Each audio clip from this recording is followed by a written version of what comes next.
आठवां प्रश्न है, ABCD एक आयत है जिसमें विकर्ण AC दोनों कोणों A और C को समद्विभाजित करता है। दर्शाइए कि पहला ABCD एक वर्ग है, दूसरा विकर्ण BD कोणों B और D दोनों को समद्विभाजित करता है। यहाँ पे एक चतुर्भुज दिया गया है ABCD, कहा गया है कि यह एक आयत है, यानी ये वाली भुजा इसके बराबर और ये वाली भुजा इसके बराबर दिया गया है। ये जो विकर्ण AC है वो कोण A को दो बराबर हिस्सों में बांटता है, यानी एक बराबर है 2 के और कोण 3 बराबर है कोण 4 के। विकर्ण AC कोण A और C दोनों को समद्विभाजित करता है। हमें सिद्ध क्या करना है कि यह एक वर्ग है। अब कैसे सिद्ध करेंगे देखिएगा, कोई आयत को वर्ग सिद्ध करने के लिए हमें सिर्फ उसकी चारों भुजाओं को बराबर कर लेना होगा। किसी भी चतुर्भुज को वर्ग सिद्ध करने के लिए उसकी चारों भुजाएं बराबर होनी चाहिए और प्रत्येक कोण 90 अंश का होना चाहिए। लेकिन यह एक आयत है तो आयत का प्रत्येक कोण 90 अंश का होता है। अब यहाँ पे हमें सिर्फ ये करना है कि इसकी चारों भुजाएं बराबर कर लेनी है, बस सिद्ध हो जाएगा कि यह एक वर्ग है। तो पहला वाला हम हल करेंगे। पहला वाला हल करने के लिए चलिए चतुर्भुज ABCD में चतुर्भुज ABCD में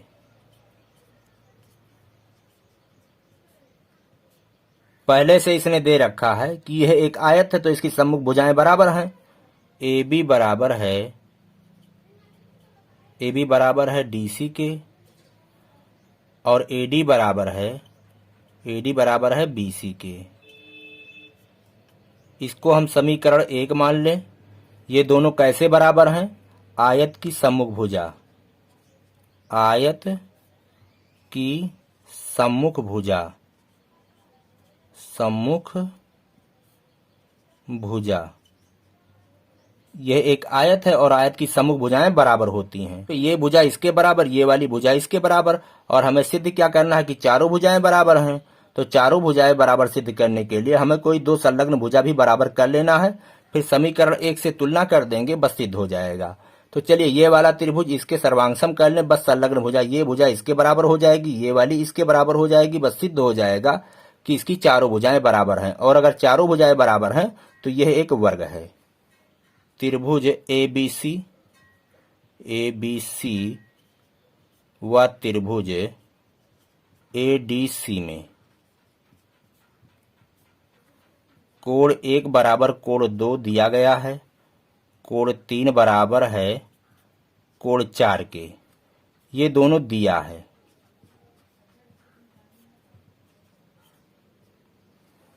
और AC जो है वो बराबर है AC के, AC बराबर AC, ये उभयनिष्ठ है, उभयनिष्ठ। तो इस तरह से ये दोनों त्रिभुज सर्वांगसम हो गए। त्रिभुज ABC सर्वांगसम हो गया त्रिभुज ADC। कैसे? दो कोण और एक मध्यस्थ भुजा बराबर हैं। तो जब ये दोनों त्रिभुज सर्वांगसम है तो इनके संगत भाग भी बराबर होंगे। तो इस भुजा का संगत भुजा ये है और इसका संगत भुजा ये है। तो इस तरह से AB बराबर AD, AB बराबर AD और BC बराबर DC, BC बराबर DC। इन दोनों को हम समीकरण 2 मानते हैं। ये कैसे बराबर हैं? CP CT, सर्वांगसम त्रिभुज के ये संगत भाग हैं।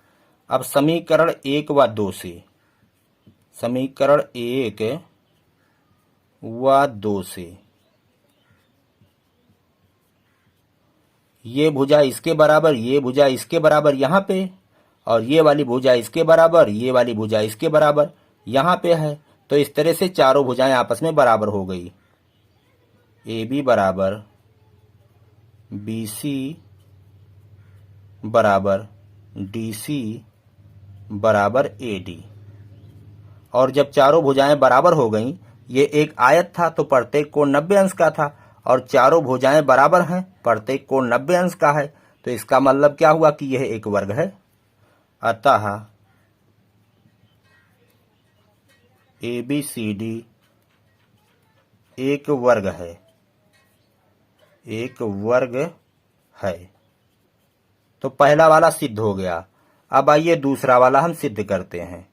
दूसरा क्या था, विकर्ण बीडी कोणों बी और डी दोनों को समद्विभाजित करता है। तो चलिए सबसे पहले हम विकर्ण बीडी खींच लेते हैं। तो हमने विकर्ण बीडी खींच लिया। हमें क्या सिद्ध करना है कि ये बीडी कोण बी को और डी को दोनों को समद्विभाजित करता है।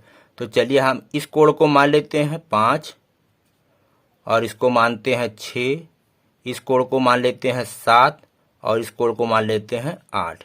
हमें सिद्ध करना है कि 5 बराबर है 6 के, 7 बराबर है 8 के। बस सिद्ध हो जाएगा कि ये जो BD है कोण B और D दोनों को समद्विभाजित करता है। तो कैसे सिद्ध करेंगे, हम ये वाला त्रिभुज जो है ये DAB ये त्रिभुज और DCB ये वाला त्रिभुज दोनों सर्वांगसम कर लेंगे, बस सिद्ध हो जाएगा।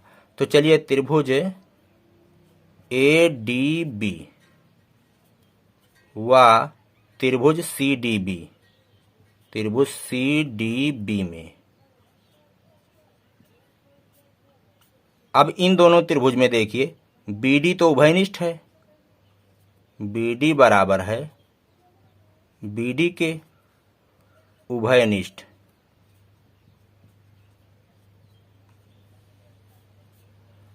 और ये वाली भुजा इसके बराबर है, AB बराबर है BC के, AB बराबर है BC के, AB BC के बराबर है और AD बराबर है DC के, AD बराबर DC।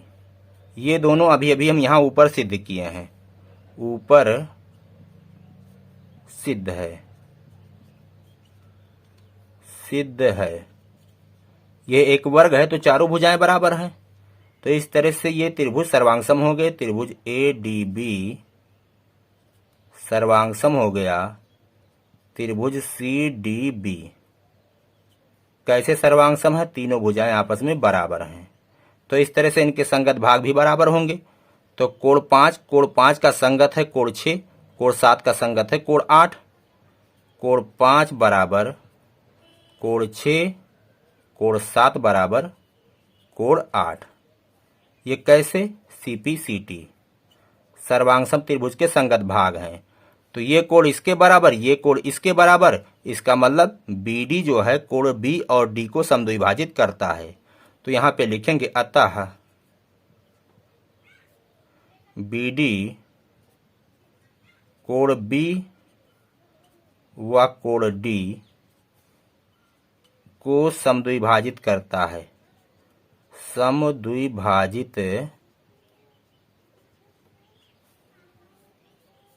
करता है। तो इस तरह से दोनों सिद्ध हो गए।